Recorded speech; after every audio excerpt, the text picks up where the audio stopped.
இறையேசுவில் அருமையான சகோதர சகோதரிகளே, பொது காலத்தில் 16வது ஞாயிறு தினமாகிய இன்று நம் ஆண்டவர் நம் எல்லோருக்கும் அருமையான செய்தியை கொடுக்கின்றார்.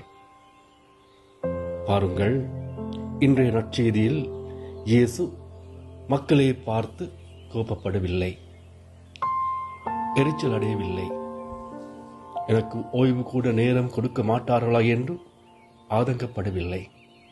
மாறாக மக்கள் மீது பரிவு கொள்கின்றார். அயரில்லா ஆடுகள் போல் அவர்கள் இருப்பதை பார்த்து வேதனைப்படுகிறார்.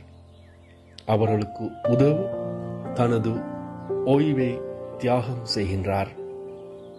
அன்பார்ந்த சகோதர சகோதரிகளே, பணி வாழ்வு என்பது நேரத்தை அடிப்படையாக கொண்ட வாழ்வு அல்ல.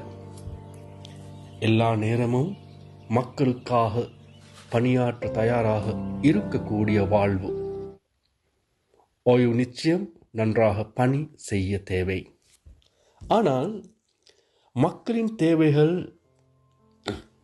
முன்னிலைப்படுத்தப்பட வேண்டும்.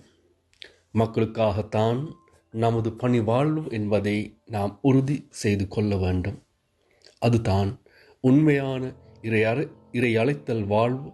இதை இயேசுவிடமிருந்து நாங்கள் கற்றுக்கொள்ள வேண்டும். ஆகவே நாங்களும் இயேசுவை போல வாழ இன்று ஆண்டவரின் ஆசீர்வாதங்களை தேடி மன்றாடுவோம். ஆமென்.